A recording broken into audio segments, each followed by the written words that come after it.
Hello everyone and welcome back to the channel. Before I go any further, I just want to say that if you are one of my classmates or if you're my instructor, feel free to skip ahead to the next chapter where I actually get to the gameplay and discussion about the project. For everyone else, today's video is something that I haven't done on the channel before and I felt like it would be a lot of fun to share. So to give you some context, I am in the process of finishing up my bachelor's degree and decided to take a game development course this last semester. As part of that class, the final project was making a game with 3 levels in it. It was a ton of fun to make, even though it was quite frustrating at times. But also I wish that we had more time to work on it because I just have a bunch of ideas that I wasn't able to implement. All that said, again, I feel like it turned out really great, and you'll have an opportunity to download the game if you want to check it out, minus the leaderboard component, which I'll kind of talk about as we get towards the end of the video. So let's talk about the concept. I came up with the concept for this game when I was looking through some asset packs that I had gotten from Humble Bundle. And the two that I was between were the Cinti Polygon Office Pack and the Sci-Fi Pack. And that's when I was kind of thinking, well, why not just combine them and make Office Space? Get it? Office Space? Dad jokes aside, the concept was born, and so I got to work on some of the other assets and the code. In addition to those 2 asset packs for the 3D models, I also ended up using the Invector third-person controller, dance animations free, some social media icons from iconfinder.com, and some more miscellaneous sounds from Humble Bundle purchases. All the other code, besides the leaderboard API, was stuff that I had written myself, and go easy on me. You're gonna see some weird things. You're gonna see some bugs. Like I've worked with Unity quite a bit in the past, but I was kind of on a long hiatus before this class, and so it's probably not the cleanest code you've ever seen. But it all works, and that's all that matters, right? Right? Please tell me I'm right. All right, so let's go ahead and take a look at the code that runs this game. There are technically 5 scripts that run this game, but we're only going to be talking about 3.5. And the reason that I say 3.5 is because the leaderboard script and some of the API stuff that is in the game completed manager, we're going to just leave those out for obvious reasons. This first script is just the menu controller, and basically it's a really simple script that all it does is controls the main menu. So basically we're checking if the enter key is pressed, and if it does, we call start game. And when start game is called, we are loading the scene called main, which is actually just our game. And you'll see on the main menu, there's also a button that calls start game as well. Next up is the third-person player controller from Invector. I got this on the Unity Asset Store. And what I've actually done is I've hidden all of the code that came with the player controller because instead of focusing on that, I wanted to show, kind of what I've added to it. So as you can see, I've got a lot of variables for our sound clips. And then we have other variables for each level that we're on. As you can see from my comment up here, most of the gameplay is handled by collisions, and so that's why a lot of that logic is in this script. However, we do use the game manager to then validate that the goals have been met. So just to quickly cover this, basically I've got a section here for each of the doors, and it looks the same for the most part. We're just checking to make sure that we've got the right tag for the door, and then we're checking to see if our printer has been collected. If it is collected, so basically if we collide with it, we're going to play a sound, and that is our confirmed sound. We're going to disable the door collider, and then we're also going to move the door. Otherwise, if we can't access a door, we're going to play the denied sound. And that's basically the same for the level 2 and level 3 doors. The only difference, let's see, with door 3 is we are playing an animation instead of the transform like we are up here. And that's just because with the door that I used, it just looks way cooler with an animation on it. All right, so scrolling down to the printer logic. Printer logic is all basically the same. We're checking for the printer with the right tag. We're going to destroy it when we pick it up because we don't want it to be left in the scene. And then we're going to mark our collected as true, and we'll also play a sound on pickup. Going down to our goals, once again, it's a collider. Once you walk through the door, you collide with the goal, and that's what plays the sound. Now, like I said, the game manager is going to handle more of this logic, so let's go check that out. The game manager script does a few different things, but its main purpose is to check whether or not we've completed the goal, and if it does, it moves us to our next level. So the start game method is called when we click the run button in the game, which you'll see once we get to that point. And we have a few different things that are happening on start. We're just making sure that our time is set at 0. This kind of pauses the game until we're ready to start it. But if we look down in update, we can see if we hit return, that will also start our game, so we don't have to click the button. And then we've got a few, and then we're calling teleport player once goal 1 is completed, when goal 2 is completed, and when goal, and actually I take that back, not when goal 3 is completed. So let's take a look at teleport player. Basically what we're doing here is we're checking to make sure that goal 1 was completed from our third-person controller script. And then once we do, we move the player to the new location. And I tried to rotate them, but you'll see it's a little bit messed up just because of the way that the camera is separate from the, I won't explain it.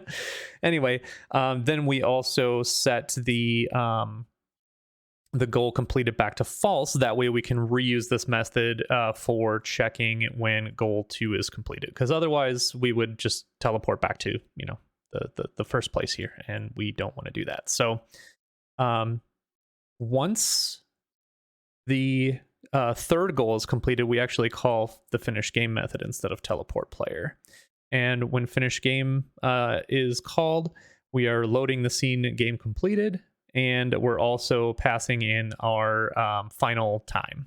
Then we finally have the game completed manager. And now I probably could have rolled some of these mechanics into one script, to manage the scenes and stuff like that. I didn't. If I had more time, maybe I would find a better way to do this, but this is how I did it. So again, I did hide a bunch of code that was related to the API. You can see I hid those API variables. Same thing with API get score. But I can show you some of the other stuff that I did in here, which again isn't a whole lot, but basically we're showing the final time on the screen. We are calling the get scores method when the scene loads. That way, as soon as you hit that screen, you can actually click a drop down and you can see all of the high scores.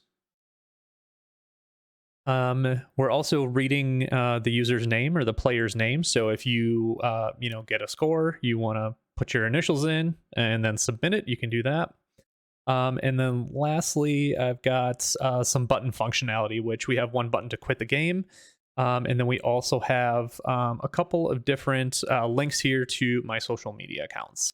All right, so now that we've covered all the code, let's go ahead and I'll show you the game. Going back to the game's concept for a minute, the premise was that the printer that was smashed in Office Space was actually from a planet of office printers, and after the one on Earth was smashed, basically all of the office printers wanted their revenge, and so they pulled dude up into space, and now he's fighting for his life trying to escape the printer planet. Again, if I had more time, there would have been a lot of cool stuff in this. All right, so let's talk about this screen. So this is our main screen, and basically we're just telling the player, what to do, what buttons to press, and then how they can look around.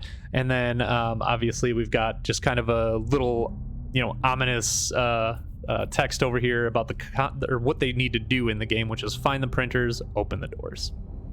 So we'll go ahead and click the start button here. And you can see we've got our run button. We are placed right in front of the, level 1 or first floor sign here. And so once we click run, that will start our timer and start our game. Okay, so I've clicked the start button. And as you can see, I've just kind of populated some of the rooms in here with some more, space-like items. And we are looking for a printer like the one that was on the main screen. So I've got my door here, and if I walk up against it, you'll hear that sound play. So I can't get out. And we'll just keep looking around until we find a printer, which there it is. So let's pick it up. And with that, we should be able to get through this door. and see how it opened. And now if we walk through, it's teleported us, and you could see it. Like, I started off looking at this wall, and that's kind of what I was talking about with the awkward teleport. Would have been nice to have a little more time to be able to fix that and add some more features, but I don't want to look around too much in here, because if anybody wants to, you know, download the game, obviously they're gonna know where the printer is, but it might be kind of cool to, you know, just take a look around and check stuff out. So we'll get our next one.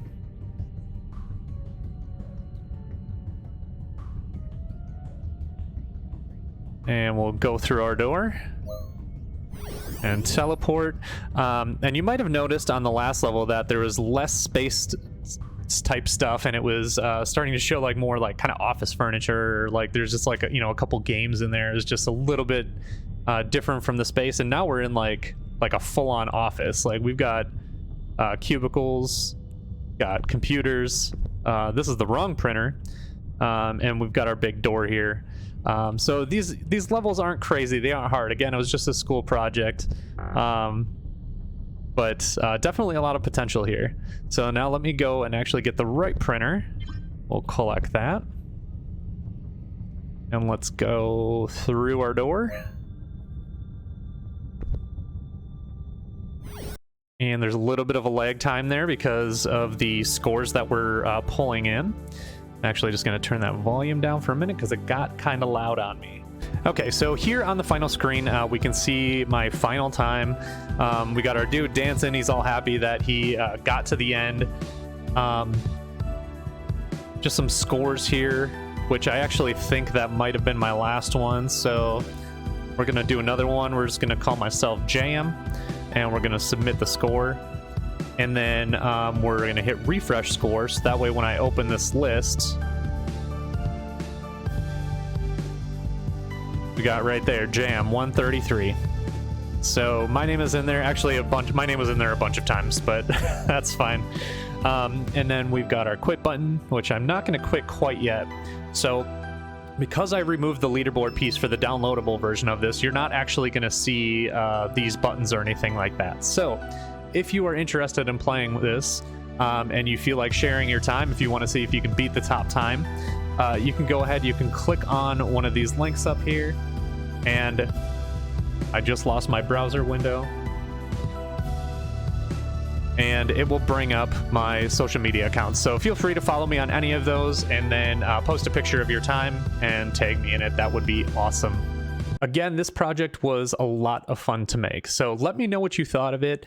Should I add to it? Should I fix it up a little bit? Should I turn the concept into something else, or should I just never touch Unity ever again? Let me know down below. And while you're scrolling down there, make sure to check out the download link for this game in the description. Also, if you made it to this point in the video, feel free to hit that subscribe button for some cool content that we've got coming up. And if you're already subscribed, there's a like button just below this video that you could give a little boop.